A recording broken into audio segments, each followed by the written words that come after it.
watched a lot of documentaries about.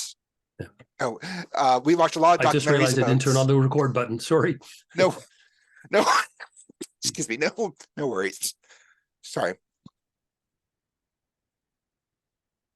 We, we both have the same cold. Yeah, you gave it to me. Yeah. So, and we watched a lot of grunge documentaries. So like, and we both know that like a lot of the grunge fashion, for example, where it was all flannels, all denim, all things like that, was born out of a necessity of living in the fucking Pacific Northwest, where it is cold as shit up there. Mm-hmm. And so it became this machine wherein the grunge aesthetic, which was that of like the working class pretty much, became high fashion for a period in like between like 93 to 95. Like, you could go down to the hottest shops in New York in like or LA, and you can buy, flannel shirts for $500. And it's like it's all just a fucking joke. And so like Mm-hmm. I totally agree with the idea that like capitalism has the ability to, not just intake criticism, intake outsider perspectives in art and commodify them. And when I was looking through the notes that Ying made, the thing that came to mind strongly was a game that recently came out recently called oh god, what was it? It's a horror game. Sorry, it's called Slay the Princess, which the entire game is structured like a visual novel where it uses like classic, fantasy drawings of, like princesses in castles being, hunted by dragons, and you have to go rescue them. The problem is the princess is a cosmic god of death and evil, and you have to kind of like talk your way out of being convinced by her to let her go free, because she goes free, then she kills the entire universe, basically. And so it uses very classical like ink drawings and that look very cutesy, but they're all hiding this aesthetic of just like primal evil that is very, very compelling and is incredibly effective, actually. And I just want to point that out in the notes. But yeah, like to go back to your point, yeah, absolutely. Like and even in games, like there's a game back in 2012 called Spec Ops: The Line, which was kind of a response to what at the time was the very popular modern military shooter. Your Call of Duty's, Medal of Honor's, Battlefields, where the entire verb set in those games was point and shoot or throw grenade. Like there was no non-violent verbal options. It was all violence all the time. And Spec Ops: The Line came out and tried its best within the confines of what was gameplay design at the time, what was also the market constraints at the time, where they were still expected to make a good shooter, but still deconstruct the shooter with varying levels of success, down to basically asking the player, like, are you okay with this? Are you okay with dropping white phosphorus on civilians and saying it's all okay? Are you okay with like doing war crimes writ large and think you're just gonna be just fine after it? And like it forces you to confront these things. And again, with mixed results, but the fact that it tried, and then the market kind of subsumed that criticism. And the next Call of Duty literally had moments where, like characters look at their bloodied hands and go like, oh my God, I did something so bad, but I had to protect freedom. And like, that's a classic example of that very concept of capitalism subsuming all criticism. Now, and to that, I think when we talked last week about the Linda Hutchins book, A Poetics of Postmodernism, as Kevin's pointed out, there are some kind of really clear tropes, we'll say, or at least attitudes that postmodernism takes to art: contradictory, historical, political. It's a critical dialogue, a critical revisiting, a reworking of things, and then ultimately it tries to work within that system while attempting to subvert it. The issue becomes the degree to which it manages to subvert it, rather than simply come up with new tropes, right? New tropes that can be incorporated in the next version of a particular game. So with that in mind, when we look at, again, Engay talks about Kant a little bit, and I went back to look at my very beat up copy of Critique of Judgment, and in it, he talks about the way in which art is enjoyable because it mirrors reality and mirrors nature. And Engay's article goes out of the way to point out how unnatural some of these cute characters are, right? Huge eyes, small mouths or no mouths at all. Sometimes a big row of teeth, right? Like the Bob figures. So they seem to have no direct relationship to what would be in the natural world. So by their very nature, or pun intended, by their very structure, we'll say, they tend to be unnatural. And yet at the same time, they're so cuddly, right? That there's that tactile ability to sort of grab something. It's like, oh, it's so cute. And of course, built into that is a further development of not only wanting to hold it, but to possess it, right? And so when you have that cute toy, that impulse towards possession is always just under the surface. So as Kant is talking about a natural product that we recognize, art is this alternative that we look at in terms of making sense of what good art is. And really, it helps us to kind of define where we're at as we're trying to express precisely what this cute object is, because it is somewhat unnatural. Like, it is not something we would see in the real world. And then he asks her, before we ask after the cause of nature itself, we find in nature and in the course of its development, products of the same kind which are developed in accordance to known empirical laws.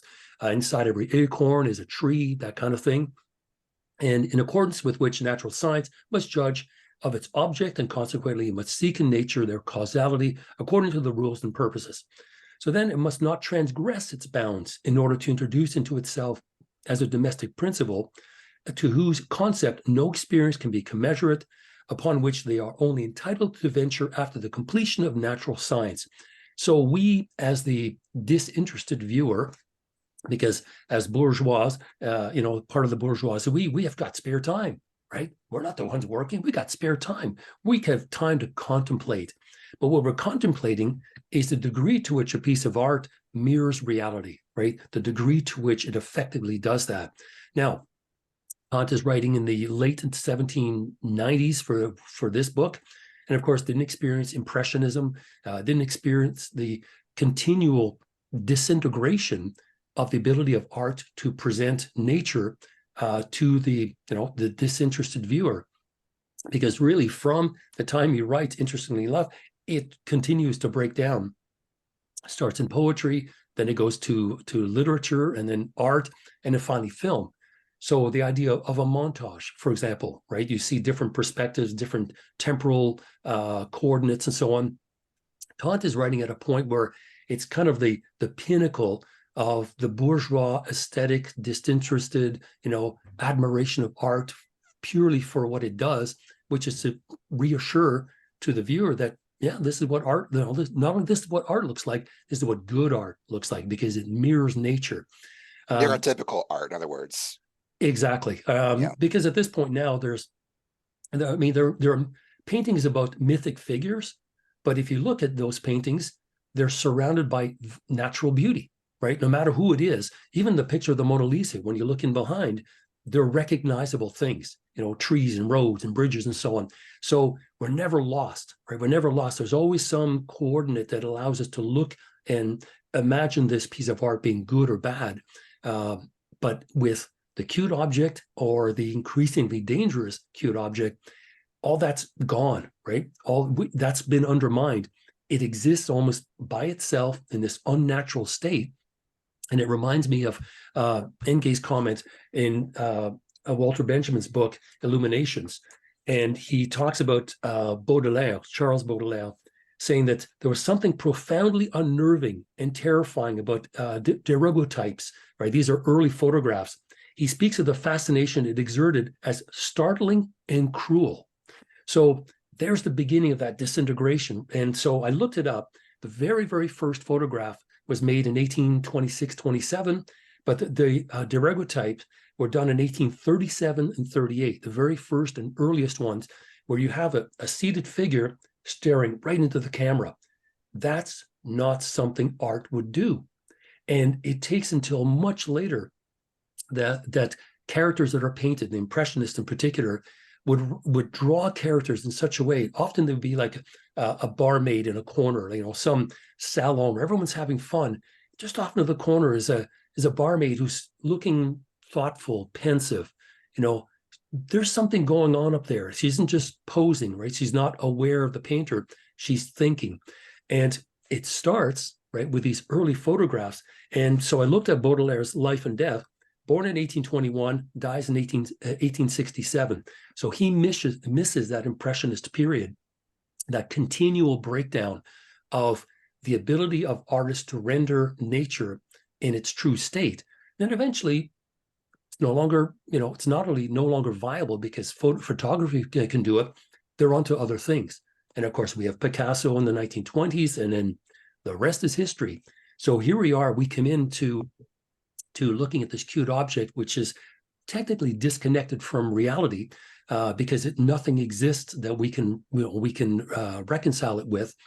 But what it does do is, depending on what it looks like, it can conjure up part of that history of ourselves, the younger versions of ourselves. I mentioned last week my grandson, Bryce, who plays these games on his phone, which are full of these cute little fluffy creatures.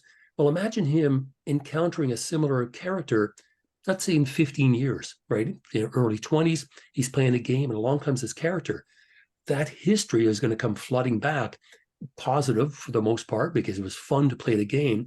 Now imagine, to Kevin's point, that character really on the surface is cute and cuddly, but very subversive, right? Does exactly the opposite. I don't know, Kevin, if you can think of games where that approach was taken, a cute, cuddly character, quote unquote, but quite subversive. I mean, the example you just gave is one that would fit really nicely. But are there other games where they use the aesthetic of cuteness to actually trick or fool the player into thinking that things are not what they seem?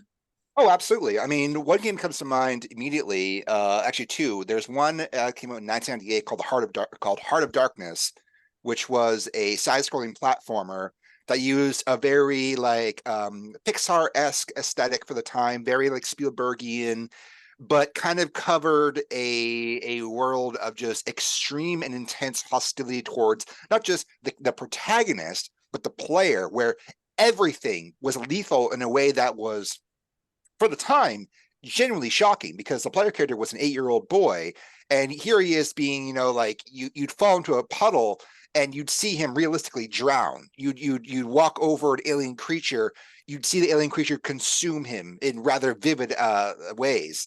Another example too is a game called Frambeau, which came out a few years back, point and click adventure game, which has a very kind of like, I mean, it's difficult for that one because it has a very like Burton-esque aesthetic to it, where it's kind of all very paper doll-esque, Mm-hmm. and but like the main character is insane and thinks she saw her family being slaughtered by an evil creature.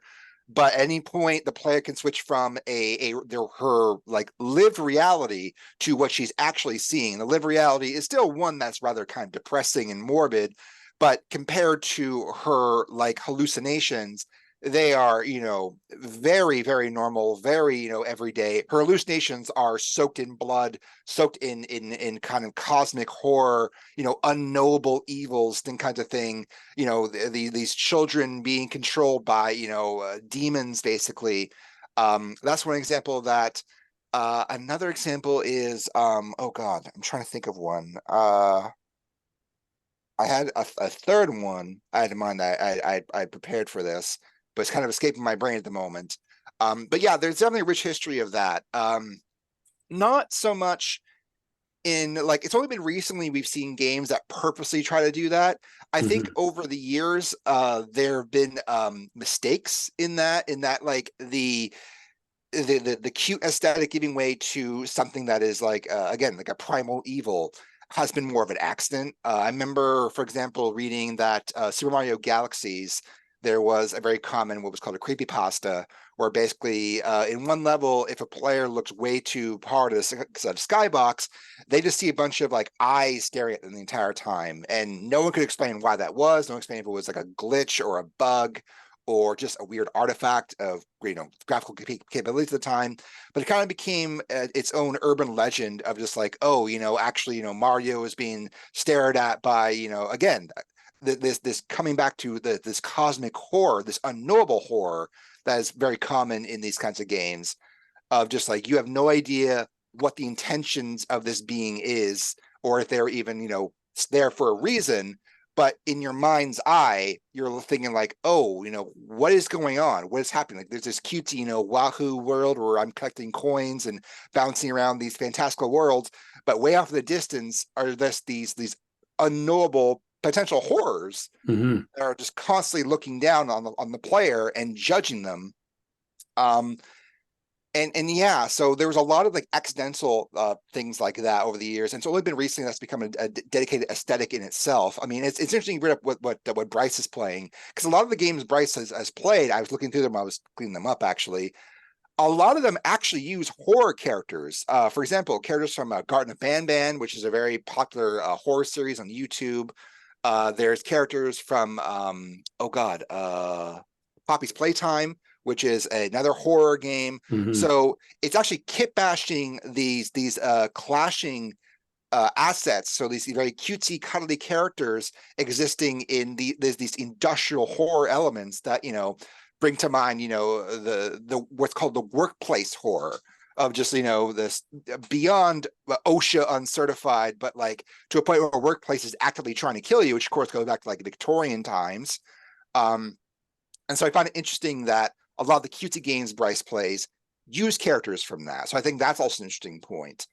Now, Um, I was going to say, Yiling, you did mention too that with the characters you're looking at, there's both the context being cute as well as the characters. But what Engage mentions in her article, and we've raised before, is that sliding scale, right? Of it starts as cute, we want to possess it and hold it, and of course we go beyond the visual aesthetic. It moves into something that's much more tactile. But if the game has that sliding scale from, amusing to frightening and everything in between, to what Kevin was describing, to have horror characters in a sort of fantastical, sort of cute world is a really strange and interesting paradox. They somehow, I would say, Kev, they don't cancel each other out, though, do they? no, They no, seem to absolutely not. coexist. I mean, like if you go back to like old Disney films, and there was a mixture of horror and happiness in a lot of them, going back to like Hmm. Snow White even. So I think Yeah. that aesthetic has been part of the ludic reality of games for a very long time. Like probably going back to the very beginning. And I just remember my third one, Doki Doki Literature Club, which is a parody of visual novels that, like on its surface, is a very benign kind of like, oh, will they, won't they, kind of like meet and cute, where you play as a character meeting all these girls at your local high school or college, you're part of the literature club, and then over time it starts to reveal those true intentions where the characters in the game know you're there to like seduce them or date them, but they're actually like predators, and they're not just predators on the character, they're predators on the player, because the game actively seeks to like upset the player and their expectations in a way where like the game is very aware, like, oh, you're here with like the intentions of doing this. No, no, no, no, no. We're going to do this to you. We're going to like alter the game so you can't win. We're to alter the game so that you meet a horrible ending. We're to alter the game so that you can never be who you were again, kind of thing. And you only know that if you know of the game, if you played it, or most people have seen it, have watched it on YouTube or things like that. Hmm. And that was a very, very popular example of that subgenre of horror, where it's just like it's very like, again, the cutesy horror. Yeah. Now, and again, that's not exactly the same thing as that relationship between the cute and shitty games, No, because the no, shitty games are of an altogether different kind. I mean, yeah. horror and shitty and cute seem to, exist in separate boxes, but there I tends to be mean, some overlap. there's definitely examples of like horror kusoge over the years. I'm trying to think of a specific one. I know my friend Cass would definitely be able to know. I think Yiling, the information was passed to you on Cass about Bad Game Hall of Fame, right? I think that's going Okay, back all right. probably the first or second week that we Yeah, that yeah, we yeah. met. Yeah. And like so, they would definitely know about that kind of stuff. They're more well versed in kusoge than I am, but yeah, no, I think with kusoge, often Kusoge is born out of the constraints of capitalism itself, where either the team is overworked and underpaid, and they're not given enough time to like experiment with the systems they're working with or the hardware they're working with. So these games are shipped, under budgeted but on time for licenses that the developers couldn't care less for, or they're incredibly ambitious but they have a budget of $25, so they can't exactly execute on their ambitions in a way that would do them justice and often leaves them lacking. But I think over the years, there's definitely been examples of horror kusoge. I know one example would be there's a lot of kind of in the wake of Slender the 8 Pages, which is a very popular horror game. There were a lot of people trying to kind of run after that what am I trying to say, that wagon, so to speak, and they kind of cargo culted their way into like an approximation of what the Slender game was. And in my own opinion, the Slender game wasn't that mechanically complex. So instead, Slender lived and died by its art, its aesthetic quality, its audiovisual quality. But a lot of these also rans couldn't even meet that. So you had a lot of these like very like large spaces where the players are supposed to like pick up papers, but it didn't have the dread, except for a very few cases where the lo-fi nature of it, the very outsider art nature of it, then in itself kind of worked in favor of it. And there's also more deliberate examples of that. Like I think I've shown you Anatomy. Although again, that's an example of a game where at the very outset, that game is kind of unsettling. Like that's not really a cutesy horror game. That's just an outright like domestic horror game, as I know you're fond of saying. But yeah, there's definitely examples here and there. I'd have to look more into specific ones. But I mean, Kusoge it's generally like attached to Japanese games, and Japanese horror is often a lot more goofy. It's because there's the many oni and yami of Japanese mythology. There's a lot of goofy ones. I mean, the Japanese mythology has a ghost that exists entirely in like the toilet, so to speak. So like there's a lot of like built-in absurdity to like that Japanese mythology. So I think there's also an element of comedy to that, of like, even though it's kind of disturbing, like, oh, at any point I could be like going to the wrong stall in this high school, and whoops, the toilet stabs me, and it's just like, okay, it's just like, that's not even that's outside even the game. That's just mythology. So the games then lean into the absurdist elements of it, and yeah, there's definitely some examples. In fact, you know what? Let me ping Cass. I don't think they're around. I can definitely ping them for next time and ask them. But yeah, so that's kind of my thoughts on it. So to that, to go back to the Engay article, when I think for me at the bottom of page 815, she kind of stops her descriptive passages and says, okay, my primary concern in this essay is to begin to examine the aesthetic concepts of its most prevalent commercial context, which is really kind of where we're at now. So she starts, the first thing she mentions is cuteness as a kind of a simplified form of a character, a more primitive form of a character, more anti-realist, like I said at the very beginning, sort of unnatural. But here's this really interesting twist. In the sliding scale from cute and cuddly, right, tactile, as we shift towards more and more moments of fear and horror and anxiety, think of a horror movie where the monster approaches the main character. What's the first thing they do? They recoil, right? They pull back. Don't touch me, like you're contagious, right? Somehow that horror is a sort of contagion. So for the developer or designer to play with notions of cuteness and their built-in aesthetic and say, well, I'm going to undermine that. I'm not only going to present this sort of unrealistic or anti-realistic character, but I'm going to do it in such a way that the initial response is, oh, it's so cute, I'm going to cuddle it, right? Then it turns to something scary. And this would be straight out of Tim Burton movies, but the notion of the tactile tendencies of a cute object, right, that you can hold in your hands or imagine you're holding because you're seeing them on the screen. Imagine a game when the developer playing with that tendency and suddenly switching gears and making it horrific.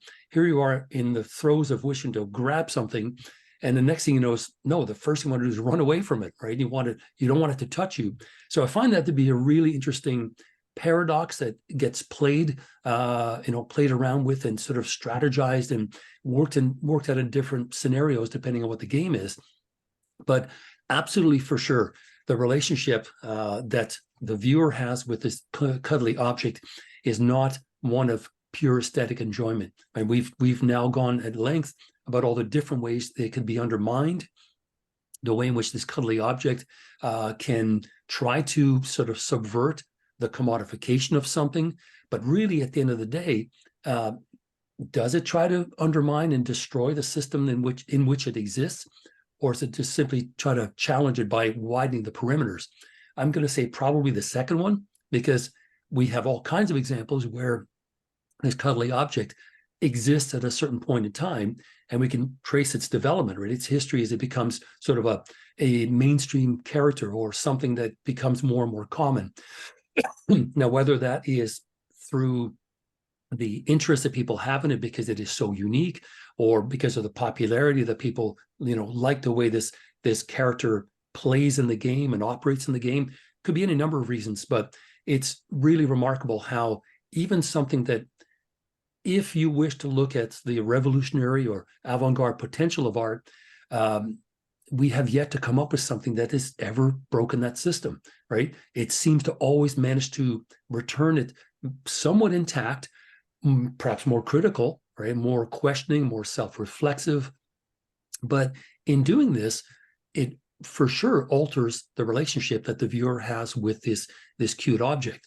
Whether it's in the space of an art gallery, because the Bob, the blow up dolls and the big helium balloons and so on that Engage talks about, even right there, the fact that the artist copyrighted the name was interesting, because the notion of copyright implies that you are very well aware that this is a commercial product. I mean, it might have been some kind of artistic instinct at some point, but this artist clearly went out of the way to create this thing, copyright it, to say, I'm hoping it's going to get popular. In fact, I'm banking on it, literally. So when artists use those objects and use those tropes, right, I guess we have to be careful to see what they hope to do with it, right? Do you want to start Hello Kitty empire, or do you want to make something that is more low key, but still keeps that, just that little tinge of subversion? Because each time you play the game, something slightly different might happen. Its unpredictability becomes its selling feature rather than the opposite, right? The fact that, one McDonald's Big Mac tastes like every other one. This game is the opposite, right? This one, you're not sure, like, this is a new version, some downloadable content, but it's that character. It's kind of a trickster, right? It's a kind of a trickster figure, of which, I mean, that's part of mythology. So can we think of a cuddly object as a kind of trickster, depending on what its potential could be? Because we seem to have given it pretty wide latitude. So one game comes to mind is it's difficult because now, like, the concept has been so well worn to the ground, is now a movie actually, but Five Nights at Freddy is like a very classic example of using the aesthetic of the Rockfire Explosion kind of animatronic bands at restaurants back in the 90s and 80s that are very nostalgic for a certain amount of people, and turn into a what was already kind of horror tinged by the unreality of the animatronics, and turn into a full-on horror game with layers and layers of exhausting mythology that is kind of just whatever, that tries to overcomplicate things. But at its core is a game about avoiding possessed animatronics from trying to kill you. And the entire way to get around the game is by constantly looking at them, because if you're looking at them, they can't do anything. But the moment you're not aware of them, you're not visually staring at them, is when they can kill you. So it's a very simple game in its verbs, but it is effective in its horror because it is using something that is usually, classified as cute, cuddly, for the kids, something that goes like, oh, yay, it's birthday party time. Let's all go see the band play, whatever. And using it as a shorthand for like a nostalgic horror. But maybe it's just my own personal feelings about the series. I don't think it's as effective as it once was, because again, it's been so overmined, and again, it's also rans just like Slender, of games trying to mimic that ludic identity, to the point where again it's just been kind of what's the word I'm thinking of? Sorry, I'm always forgetting words. Overplayed. Oh yeah, overplayed, overexposed. So, but maybe that might Saturated. fit. Yeah, very oversaturated, very oversaturated. Now, one thing that is really interesting, I think, in this, looking at animatronic figures that may be cute and cuddly, the history of those things I find really quite fascinating, because even at the time when Descartes was writing in the 1500s, and we have the beginning of a mechanical view of the world, right? That somehow the world reality was causal, right? Cause and effect. You move something over here, it'll change over there. And what was happening around the 1600s and early 1700s was this fascination with creating these mechanical dolls that were so lifelike that they're almost unnerving people. So, a little baby at a piano. And Descartes even writes about these things. I mean, he's writing, his methods on, Cartesianism in the 1600s. And he mentions these dolls and how fascinating they are, because there's this duality of a little baby, which we've seen a million times, but all of a sudden we know that it's not human, right? It's mechanical, but it mimics exactly the same movements. So there's something almost primordial about seeing a mechanical object. And this isn't, C3PO and some clearly designed robot. This is someone trying to create a doll as lifelike as possible. And then no one's trying to fool anyone and say, it's a mechanical doll. But there's something unnerving about seeing this image of a mechanical, device looking lifelike, right? That paradox can be overcome. So Five Nights at Freddy, I find to be kind of a watered down version of that, where you can have these, mechanical characters that exist as robots. And whether you go to a museum, I mean, the States are full of these things. I don't know why. I don't know why Americans love robots and things, but they do, in restaurants and so on. There is something that is primordially unnerving to watch a very lifelike, statue suddenly come to life. I mean, that in itself is, yeah. And so it seems like when you have a character that is, again, cute and cuddly and adorable, Five Nights at Freddy or anywhere else, and all of a sudden it comes to life, the response usually isn't to run over there and hug it, right? It just, you recoil just even momentarily, because it is unusual. It's unnatural. Even though the image itself would be of an actual person, a baby or whatever, but it's the sudden movements that really kind of pull the rug out from under us just for a moment. Yeah.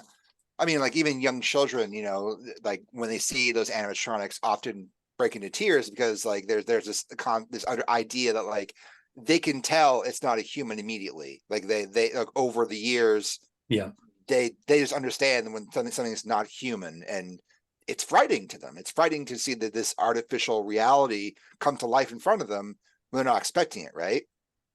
To go back to a previous point, I know I just kind of keep throwing games out there, but Yume Nikki is also a great example of kind of using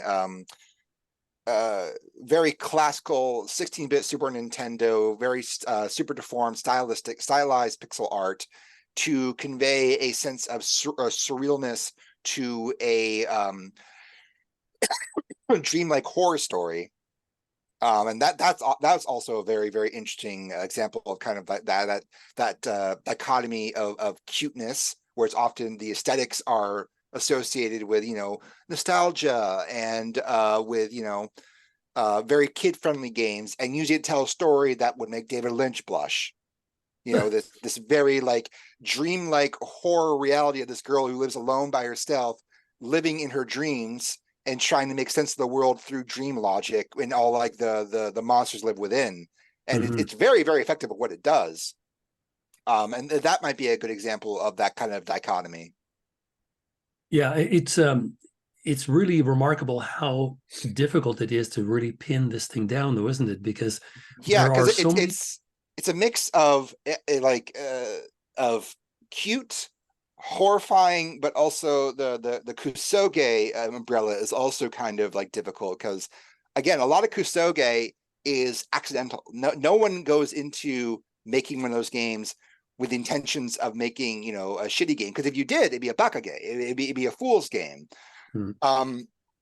So to find intentionality in kusoge is very, very difficult. So, and a lot of it is, was that an orange cat?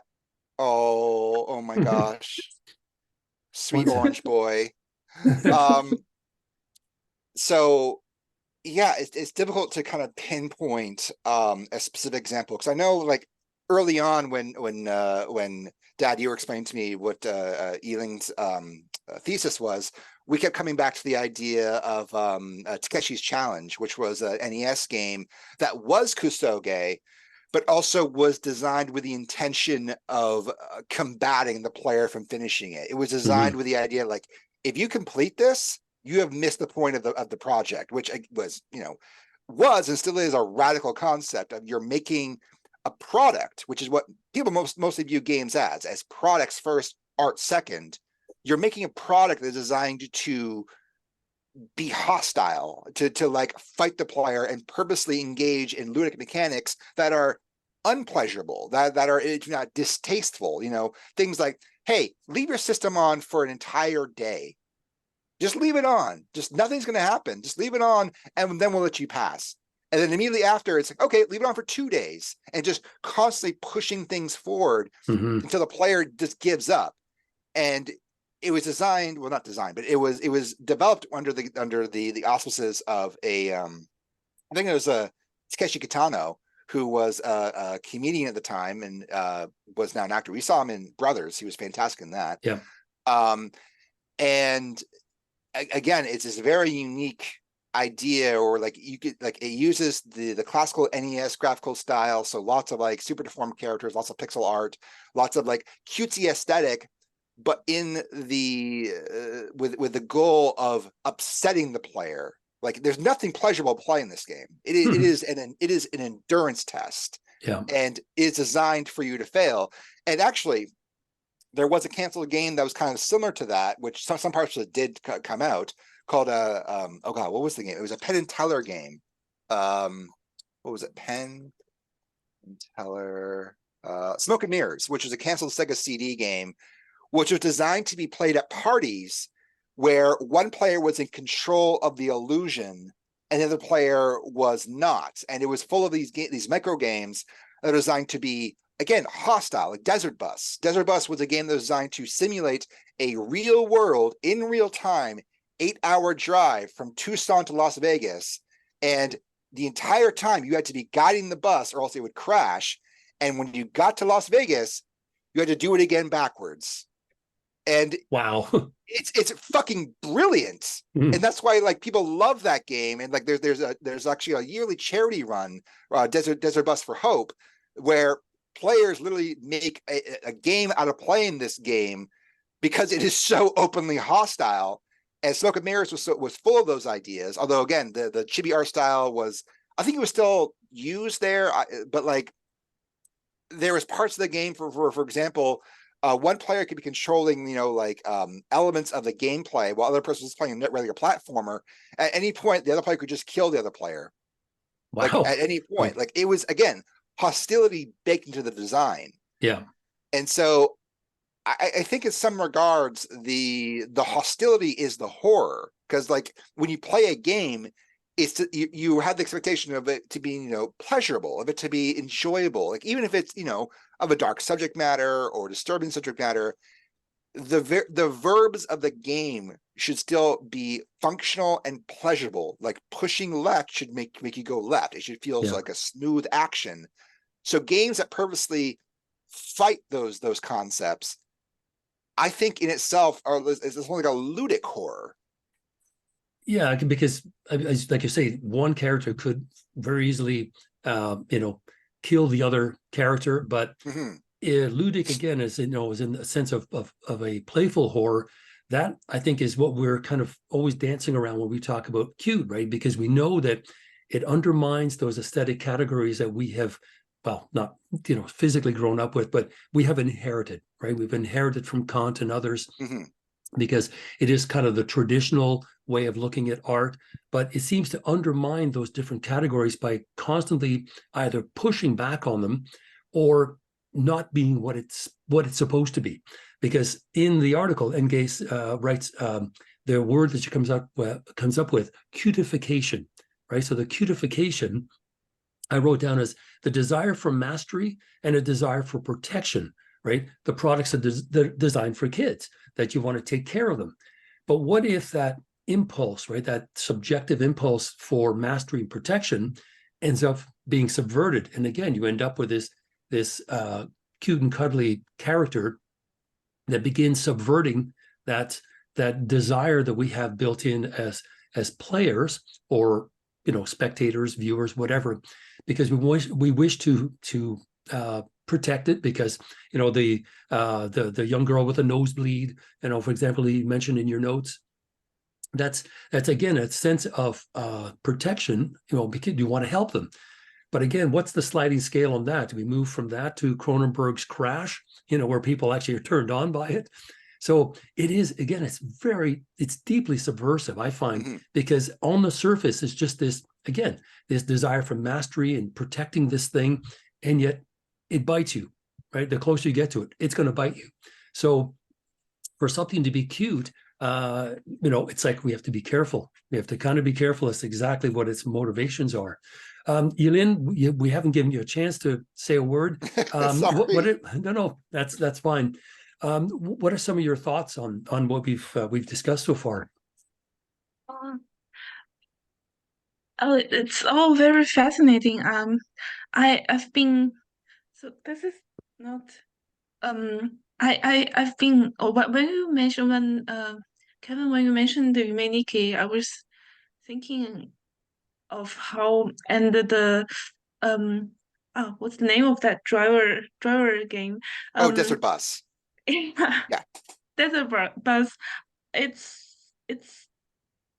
I don't know that there seems to be something common in between two, that they are constantly just rejecting, like making you stop playing. Um, I I I'm wondering if you know that there's another one. I think it's an indie game, came out of a game jam. This is not a game, or Yes, this is not a game. The one that simulates like an operating system, right? Mhm. Yeah, Yeah. that game's really cool, actually. Uh-huh. Yeah. Yeah, it's just fascinating. I'm not sure if it's possible with other mediums, but just um and I also think it's interesting to see how um what might be considered as ultimate minor aesthetic categories in games, such as boredom and boredom and the well, just maybe there are more, like boredom and such and so on. Like It's Resistance too. yeah, Yeah. and the hostility you mentioned um are actively being exploited, if I may say, in those games. Um, and I when I first knew Humanity, it was quite. I just couldn't figure out how it was so popular. uh, I was going to mention it in your notes and also to the Engage article. Not only do we wish to master and possess the cute character, but the cute character itself, it displays a degree of helplessness and vulnerability. And in the article, Engage mentions the difference between games made in the U.S., which were, designed to be indestructible because they realized kids would destroy these things, right? Smash them against walls and so on. And then after the Second World War, it was in Japan that we see the beginnings of these small, cute, defenseless little creatures. And she essentially makes an argument that it is this post-war self-reflection by Japanese culture of its inferior position relative to military strength. Let's be clear on that. But that inferior position is manifested in these sort of much smaller little toys that are malleable and cuddly and so on. Quite a difference from what was happening in the US. I mean, imagine a country that produces Hello Kitty. What does America produce? G.I. Joe, right? So two very different kinds of things, objects for kids to play with. But there's something that is, quite clear in not the intent, but the context, right? That ideological context in which this thing exists. And yeah, I think that there's some credence in that. But we need to be clear that, certainly Japan more than came into its own after the Second World War. Militarily, yes, there were some issues, but economically, their economy, grew exponentially much faster. And the end result is by the 1970s and 80s, they had, a global market to sell products to. So to be that's clear, where cyberpunk comes from. It's from that anxiety about the economic dominance of Japan, right? Exactly. And then the other thing too is in your notes, I think on page 3, you were talking about extreme emotions, right? The sort of the characters being very cool, and reserved, or they're the opposite. And the first thing I thought of, Kev, was Polar Bear Cafe, right? Yep. With you've got characters that scream and stamp their feet and they every emotion is extreme. It isn't just boo-hoo. It's like, you see the tears flowing out of their eyes. So always extreme responses from, and I love that series because not only is it so zen and very calming, but the characters are just so approachable and adorable. They're cute. Yeah. And so there we don't have the kind of undermine and subversiveness that we've been discussing. But there's still some of these aesthetic elements that we find in the cute character where they have, we'll say, childish or childlike temperaments. That they'll scream and carry on because that's what a child does. Stamp the little feet, and I want bacon. Whatever it is. So that again is something else that might be a kind of a poetics of cuteness. Extremes of one sort or another, whether it's emotional responses or the actual design of the character. Because again, in both Engage's article and in your notes, you identify these characters that are not based on any kind of real sort of natural physiology, we'll say. And that's again is when something is like that. It's funny how we look at Martians. Martians, despite the fact that they're coming from the 53rd galaxy on the far side of God knows what, kind of still look like humans, don't they? Right? They have a face at the top, not at the bottom, eyes in the front. Generally speaking, they kind of look like one of us, but just a little different. I've never met an alien. I have no idea what they look like. They could just be slime. They could be bacteria. I have no idea. But it's funny how we anthropomorphize certain things. And with a cute character, there's less of that. There seems to be less of an attempt to create something lifelike and real and human. There's something else that's going on. Now, these are the kind of blobby characters, but in your notes, you also mentioned about the manga, characters that look very human. Now, they might have elongated legs, but generally speaking, they look pretty realistic, right? They dress normally. I mean, something like Akira Ghost in the Shell, they're so much different from your conventional, moe manga, right? Yeah. So, I guess at the point I'm saying is there really are layers to unpack in the notion of what is considered cute, the aesthetics of cute, how it works in a game, how the viewer responds to it. the reactions within the viewer, the expectations. All of these things, I think, are still really very rich and still in the process of being discovered. And of course, I'm going through my notes here. Okay. So we talked about this. This is on page 822. The kind of Dobb character, right? The very menacing one that Engate talks about. And the first thing I wrote on the side was incongruity theory. And we had mentioned this before. This sliding scale of a slight deviation is amusing. An extreme deviation causes anxiety and fear. And this is how a horror series like Scream can shift back and forth, because it seems to understand intuitively how that sliding scale works. Slight deviation, funny. And it just kind of quietly escalates to something that is fearful. Then, of course, being, payoff and somebody gets stabbed or whatever. But the Dobb character seems to manifest this ability to be, smaller, cute. And then, of course, the big, huge helium balloon. The whole bottom of the balloon is just a row of teeth. So again, you're looking at it going, okay, this is rather problematic. How am I supposed to respond to that? Like, how do I respond to this? Because it's both, cute and adorable with the big eyes, and they're all kind of liquidy, but the whole bottom of the balloon is just teeth. So we're shifting back and forth. What's happened now is that relationship has been problematized by the object changing its shape, right? Changing its shape from something small and cute to something much larger and much more threatening. So I thought that Engate really had an interesting point to make when she talked about, the development of this character, which, again, as I mentioned, is now copyrighted, because the artist knew that at some point, there would be some money to be made from developing this character further. So the other issue too that she mentions on page 826 is how the word cute is actually a short form of acute. And if you look it up, acute is something sharp, right? It's to the point. And yet something cute would be the opposite. And it's fluffy and round, right? Cute characters never seem to come to a point because we see that as a threatening shape. And yet, apparently, according to the English language, it is a shortened version of acute. And this, I looked it up, and I guess other examples of the particular word that she was using. I did look it up.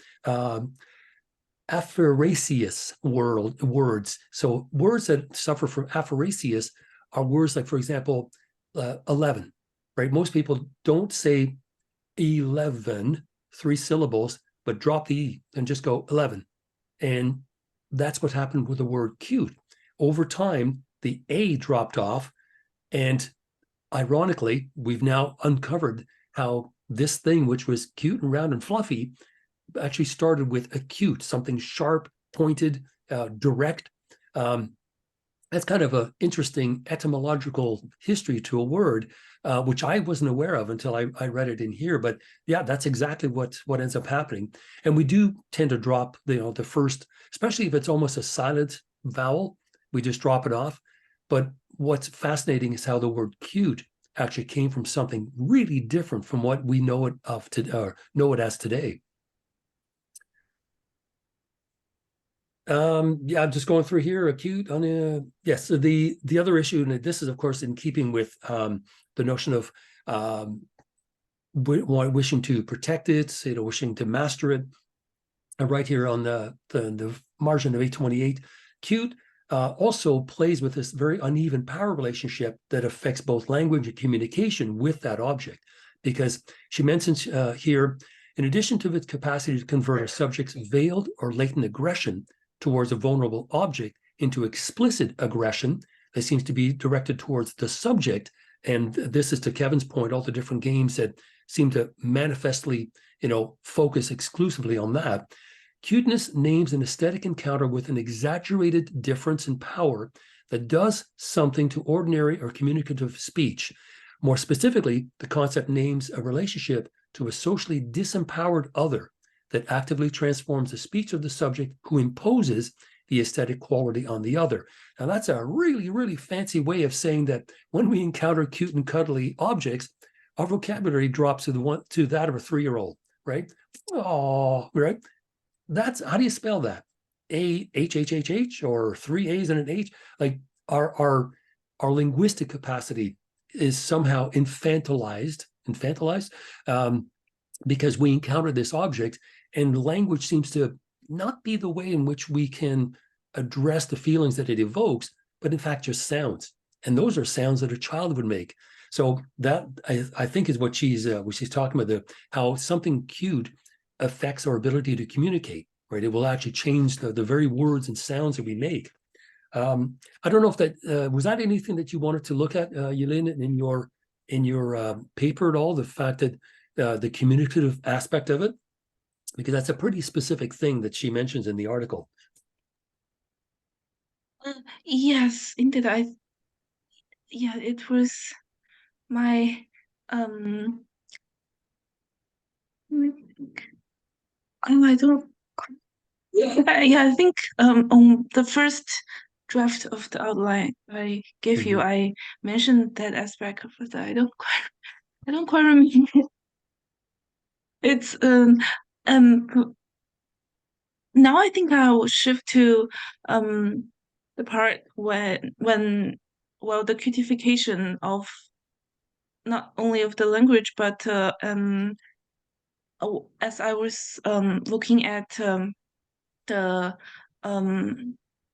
Mayer's analysis on manga, I think there's a cutification when you look at the object. There is a cutification of that very subject, the experiential feeling of reading, or experiential feeling of doing other things, that's being cutified. And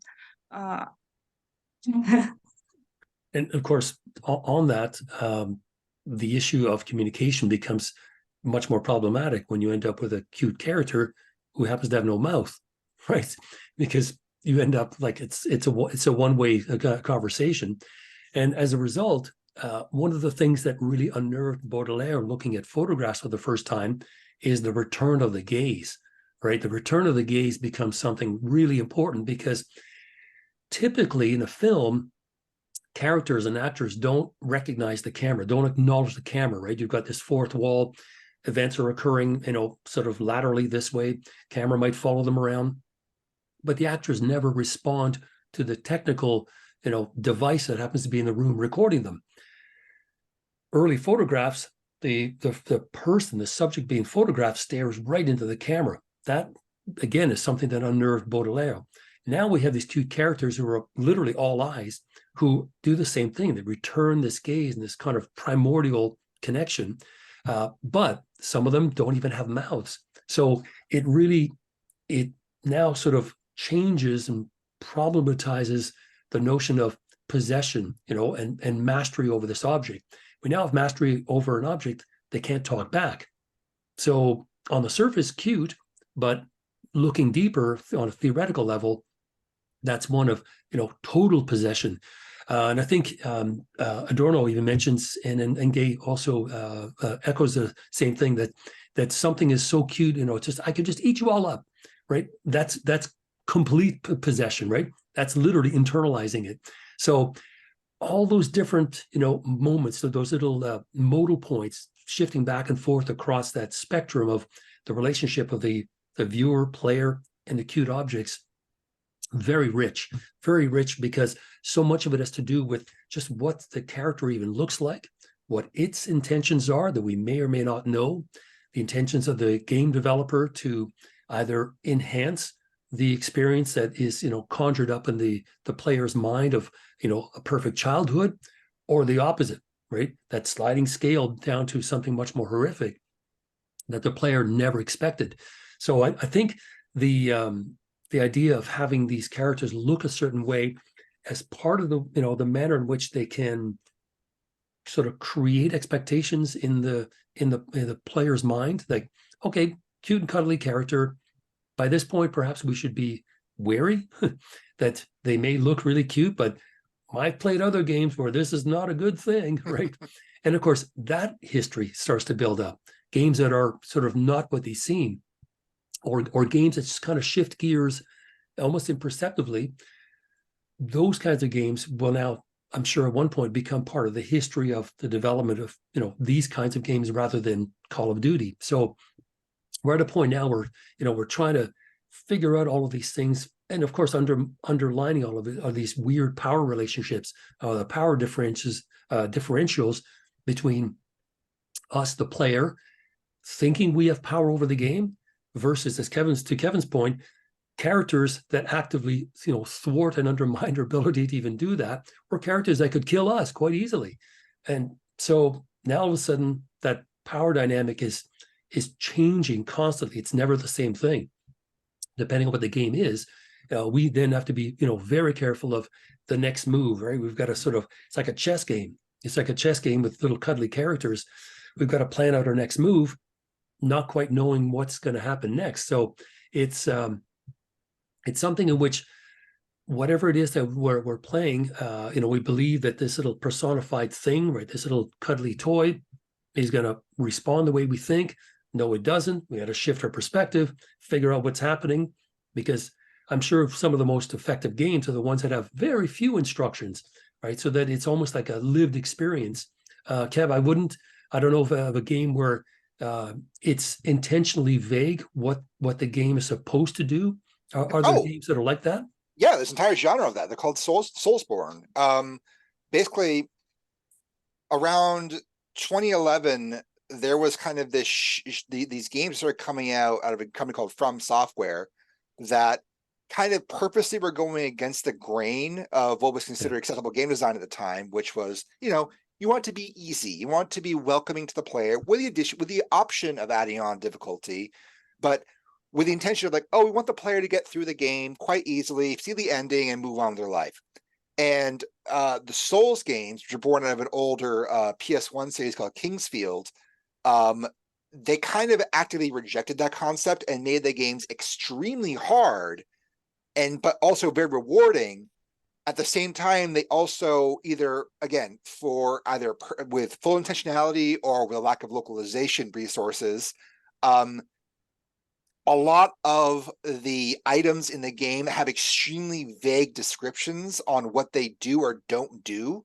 It is very vague in what your goals are. You have to move forward, but you don't really understand why you're moving forward. So it kind of gives this perception of being a cog in this unknowing machine.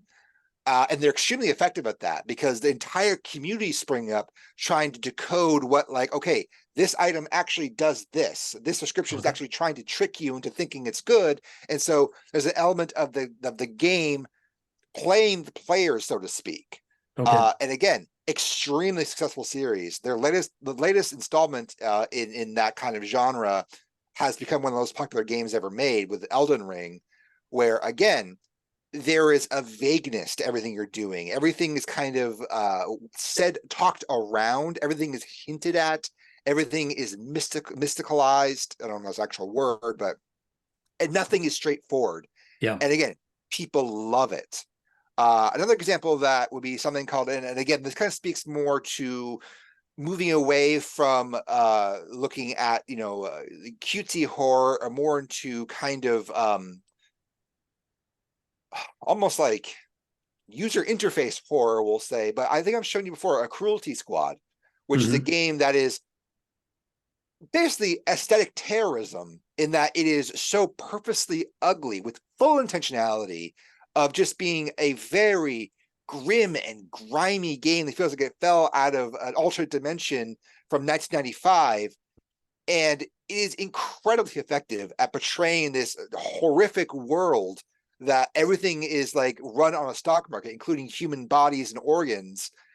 And it is this intersection between action, horror, and grim comedy, of just absurdism taken to its extreme levels. And again, with this aesthetic of just grime, of body horror, of very low fidelity representations of human beings, all saying gibberish and platitudes that that could have sounded like came out of any kind of like Sigma male grind set guys. It's like, oh yeah, I wake up at 3 a.m. every morning, I go to my 7 jobs, and like I'm on that grind, bro. But it's all said with the intention of like not just mockery, but complete and utter hostility and derision, because you're in this world that they are thriving in.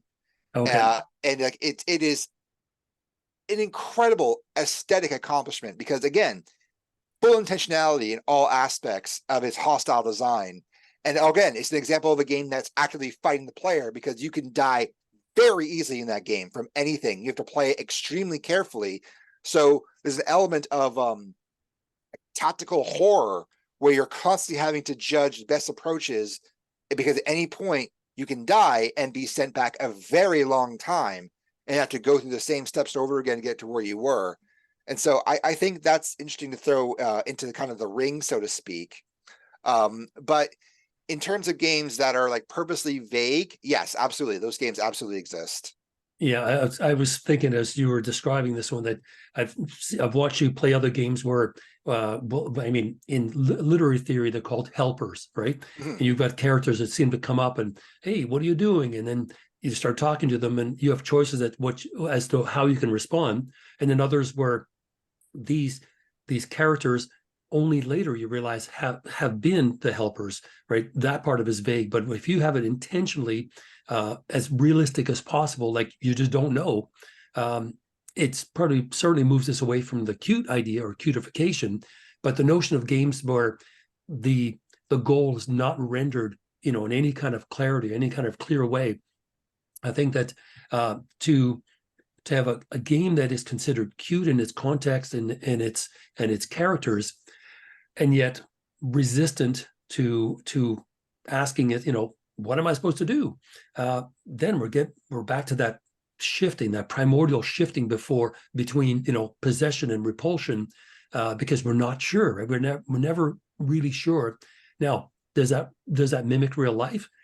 The ambiguity of real life, yes, right? Characters may not look the same, but the ambiguity of everyday life, it's certainly there, and it's becomes a really kind of a dramatically different way to present, ambiguity that we experience all the time, but within the confines of a game that on the surface looks, quite fun and enjoyable.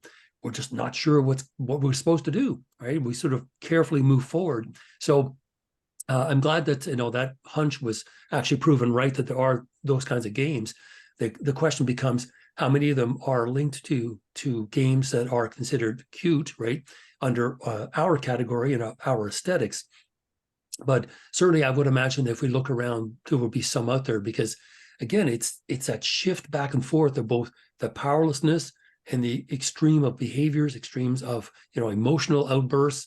The fact that this game is not out to destroy the world, may destroy the world within it, but certainly not meant to break down the entire world of computer gaming. I mean, that's not its goal, but certainly to try to fit in that aesthetic in some of the different ways in which it shifts back and forth. Seems like no matter what, there's always a critical relationship, right? It's a self-aware, critical relationship between the player / viewer and the game and the characters within it, and that relationship is never one of just simply aesthetic pleasure.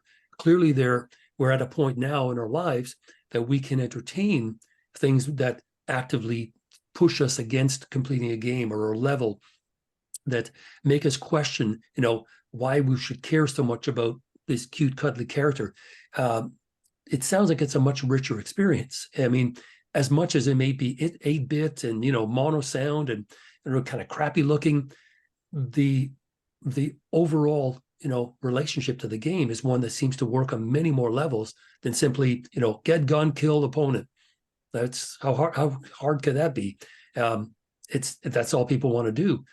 Are you okay to wrap up here? Does that hopefully that gives you some ideas to work with? Thank you both.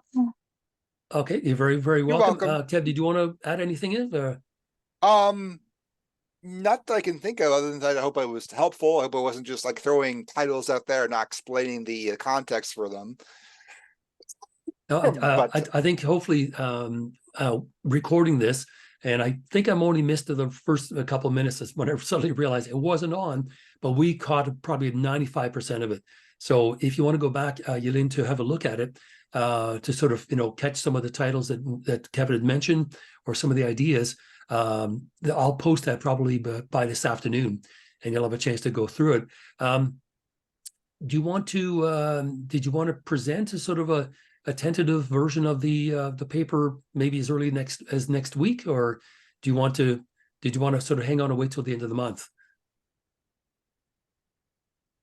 Yeah, maybe I want to look a little bit more into some areas that I haven't looked at yet. Okay.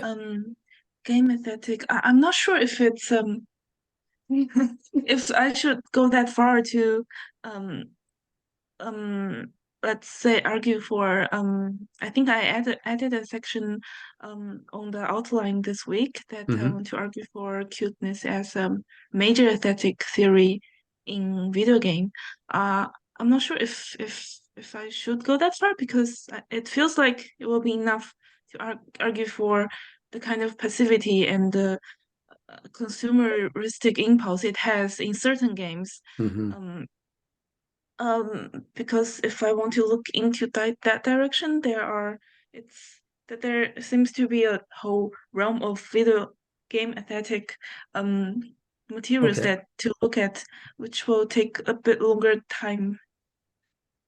Okay, so what we'll do is we'll meet again next week, and then I know if Kevin is available, we can maybe do the same thing, and then the notes that you give us on the Thursday morning or the Wednesday night, I'll print up 2 copies for Kevin to have a look at as well, and hopefully between the 2 of us, well, actually the 3 of us, that maybe the final sort of sections might be sort of much clearer, because I think our discussion, both the 2 of us and now the 3 of us, really, if anything, have opened up, the different responses, right? The aesthetic, visceral, emotional responses. That's something that on the surface appears to be almost kind of a non-entity, cuteness. No, there's a lot going on. There's a lot more going on that is simply on the surface, and certainly worth exploring. But to me, the richness is in that constantly changing critical relationship between the player, viewer, and the object.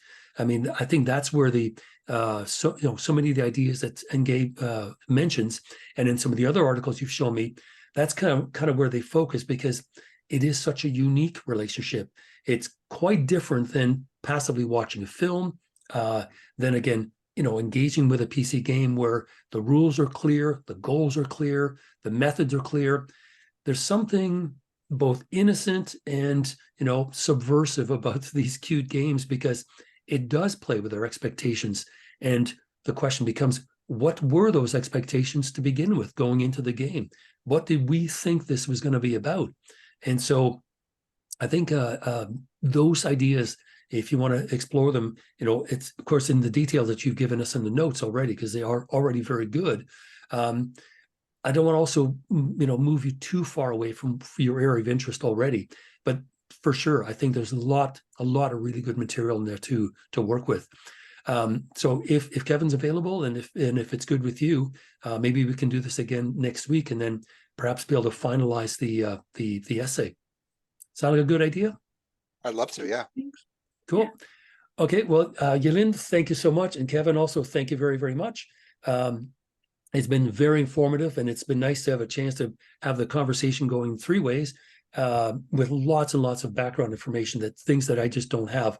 And guess what? At this point now, the main idea at the end of Engay's article, which is the powerlessness that avant-garde art has towards society, the very thing the SI thought that art had, it's now off the table, because the idea of the cute object is never to destroy. It's not Shiva, right?